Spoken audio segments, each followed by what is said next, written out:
Okay, we're gonna make sure that we've got this by doing another problem where we are finding the zeros. So we're gonna find the zeros. We're going to find the intervals where we're increasing and decreasing. And we're gonna find any maxes and any mins. So what I've done is I've taken this equation right here and I've put it into my graphing calculator. And I encourage you to do the same. So we put that function into our graphing calculator and it will calculate for us the maximum. So in your Casio calculator, you would hit gsolve and then max, and you'll get the maximum value of negative, located at the point -4,3. So I'm gonna plot that point right here, -4,3. So this point, -4,3. So it's got an x value, it's got a y value. And then I'm just going to sketch the rest of it on this graph.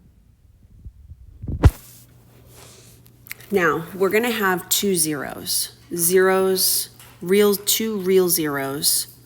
Real zeros, we'll clarify that by putting real zeros. Real zeros are x-intercepts.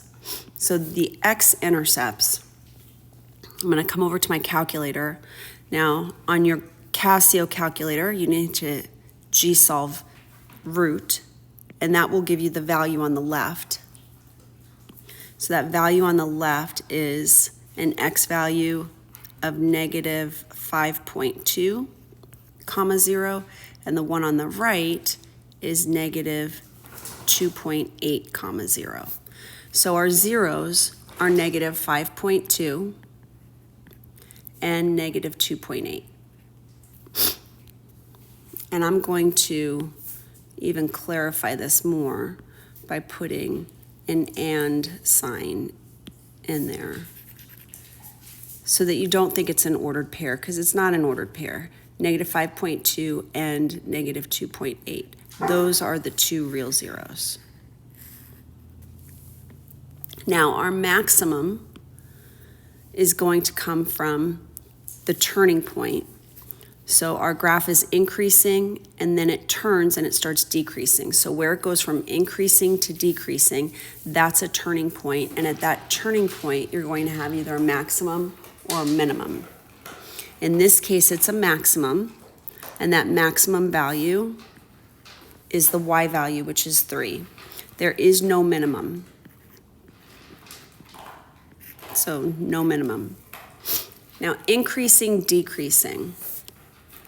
We're looking at the intervals of the x values where we're increasing and the intervals of the x values where we're decreasing. So from -infinity to -4 on the x-axis, our graph will be increasing. Once I get to x equals -4, that's where my graph turns and it's no longer increasing, it's now going to be decreasing. So from -4 to +infinity on the x-axis, our graph is decreasing. So it is increasing and then it is decreasing. And it changes from increasing to decreasing. It changes from increasing to decreasing at the x value of the turning point. So increasing from -infinity to -4 and decreasing from -4 to infinity.